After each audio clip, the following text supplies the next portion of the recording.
Somewhere, not far from Earth, a star enters its death throes and explodes in a violent supernova, leaving in its wake the strangest phenomenon in the cosmos, a black hole. Our galaxy may be infested with millions of them. But now, there's evidence of something even more ominous. Black holes of unfathomable size and power. That's a big galaxy, and right down at the center, you can't see it, a black hole that's got a mass that approaches 1 billion suns. Astronomers are now studying them in unprecedented detail and finding they are bigger, stronger, and more destructive than anyone imagined. We'd like to think black holes are far, far away. But what if there's one on our cosmic doorstep? A team from Europe and another from the United States are in a high-tech race to be the first to see into the very heart of the galaxy. Now, an extraordinary new experiment is giving astronomers a first-ever glimpse inside a black hole to see what's in the lair of the monster of the Milky Way.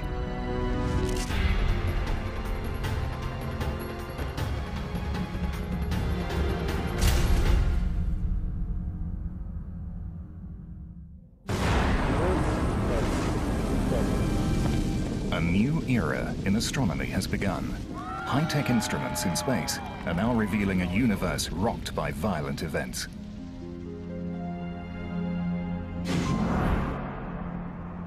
JPL Com, Chandrosi. In the distant galaxies, astronomers have witnessed space and time shattered by eruptions so vast they boggle the mind. To put this on sort of an Earth scale, it's equivalent to about 1 trillion atomic explosions. But what could produce such awesome power? Whatever it is, it lives at the center of our own Milky Way. Scientists now believe it is the largest and most powerful object in the universe, and yet it emits no light. It is called a black hole. First suggested by Albert Einstein's equations, a black hole is space and time twisted into a furious knot. But the great scientist believed it could never exist in nature.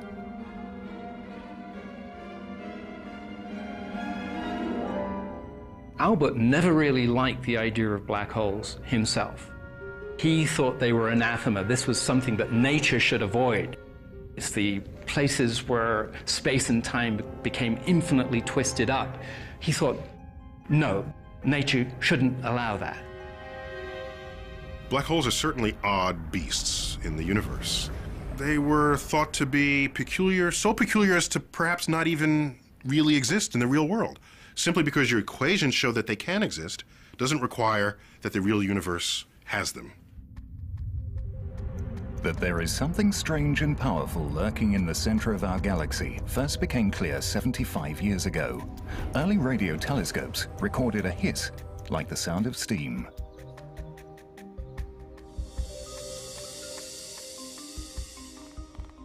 As a young astronomer, Eric Becklin was determined to get to the bottom of this mysterious energy source. First, he had to find it.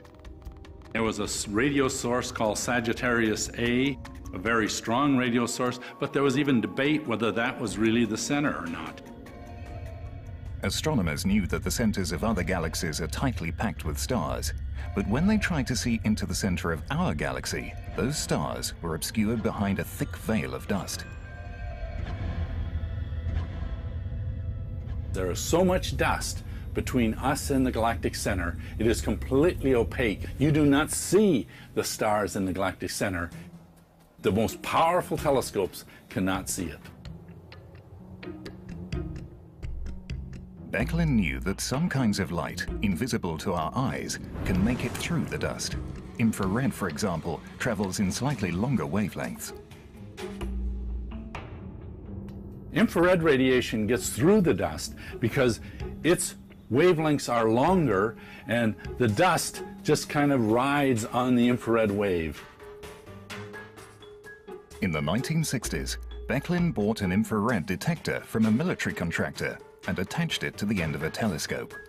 It was in August of 1966. It was a beautiful night.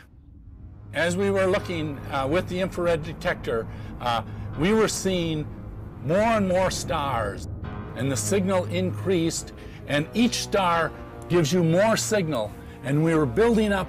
As we were getting closer to the center, more and more stars. We were actually seeing through the dust for the first time, and then came to a peak, and then back down again. And I knew immediately that that was the center of our Milky Way, and that I was the first person to actually see the stars in the very core of our galaxy. Eric Becklin had discovered the very heart of the Milky Way, the exact location of the mysterious energy source. But its staggering power meant that this was no ordinary star. Scientists believed the only one thing that could explain the mystery was the very idea that Einstein had rejected, an object that defies explanation.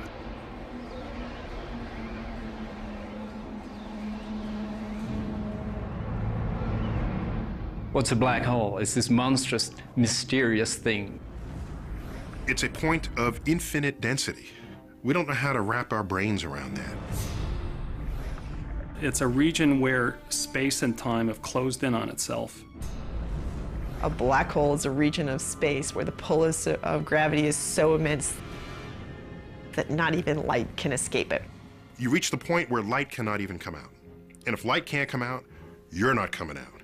And if light plus you are not coming out, it's a black hole. There's no other phrase we can possibly use to describe it.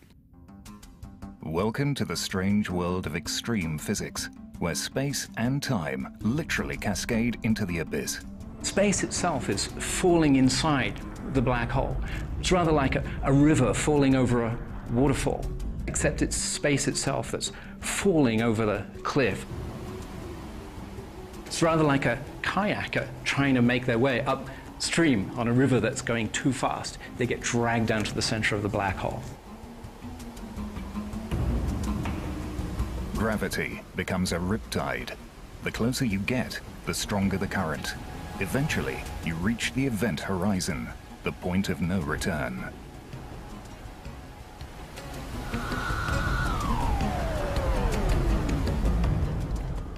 Matter goes inside the surface of the black hole, shrinks down to the very center, where it gets destroyed in a region of infinite warp space and time, and it's gone. The gravity at your feet, if they're close to the black hole, is a little bit stronger than the gravity at your head, and you feel that as something that is tearing you apart. The tidal forces unrelentingly getting stronger as they exceed the molecular forces that bind your flesh. And so you end up moving through space-time like toothpaste through a tube.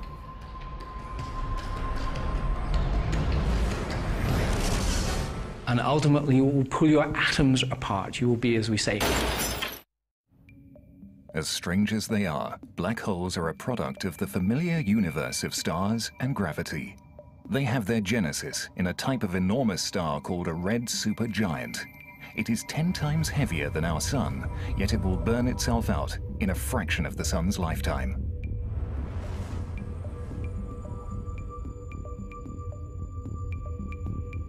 Deep inside, the crush of gravity sends temperatures roaring above 1 billion degrees.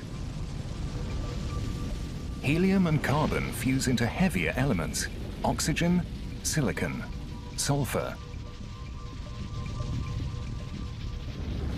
Then, the star implodes under its own immense gravity, sending a shockwave roaring out.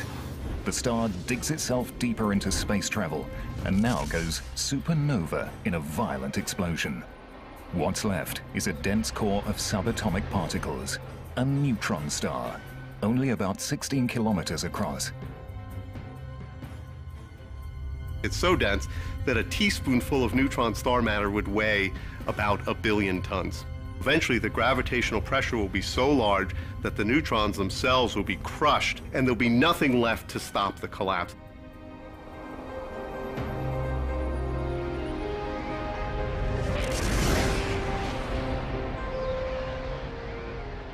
A black hole is born. It's 1 million times the mass of the Earth, but compressed so tightly, it literally exits the known universe. Now, the effect of that mass is still in our universe. The mass is still here in that it's causing this fold in space that goes all the way down. It's become a hole. The best way to look at it is, if you stick your finger down in there, you ain't getting it back. We know exactly what effect a black hole is going to have on its environment, on the stars in its vicinity, on the gas that wanders a little too close. So, will we ever see a black hole? No. But that's not what's important here. What's important here is we can see its paw print. In search of a black hole's paw print, Eric Becklin is on a lifelong quest to probe the center of our galaxy.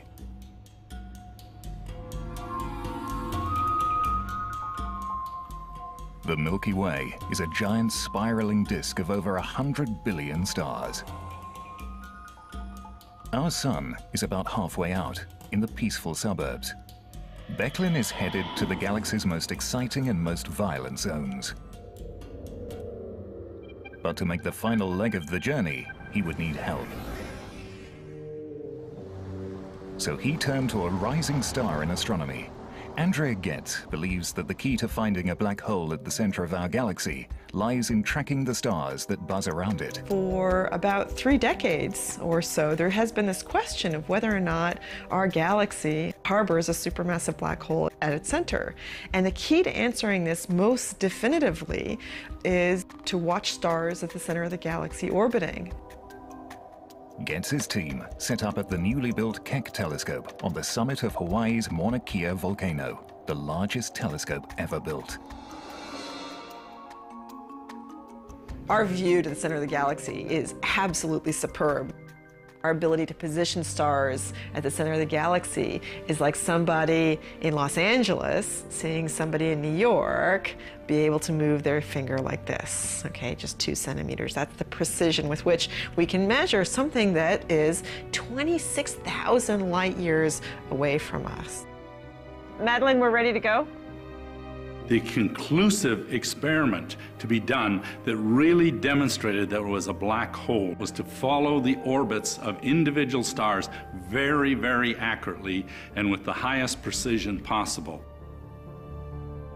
But the stars in the center of the galaxy were not the only thing Getz and Becklin had to keep track of. Another group, working in the mountains of Chile, was hot on the same trail, led by Reinhard Genzel from Germany. This guy here. Yeah. It's a little too dense to be just a random collection. We suspect that in the galactic center there may be hiding very massive black holes. To really be sure that they are black holes, we have to go in there as close as we can, so we can make measurements really good enough now that we can say it must be a black hole. Both teams wanted to be the first to prove that our galaxy harbors a supermassive black hole, but Genzel and his team had a 3-year head start. The amazing precision of Keck is the ace in the hole for Getz and her team. Mark Morris is a veteran of the Galactic Center search. The German group had already started to make headway on the Galactic Center even while we were deciding to pursue this. So we knew that in a head-to-head competition that as long as they were using the small 2.2 meter telescope that they were using compared to our 10 meter telescope, that we would blow them away. Bright speck on the top of this inset. That's the star which really has given us the essential clue for the black hole. It was certainly high excitement, but on the other hand, we would have to compile like at least 5 years of data before we could see the stars move. But what kind of cosmic monster was pulling the stars along? This is our roadmap, and that's the center of our galaxy. There's a large cluster of stars that are orbiting the center of our galaxy. Basically, the way this experiment works is you take an image, you see where all the stars are, and then you come back sometime later and you take another image and you look to see if they've moved. So the second time we took an image, we knew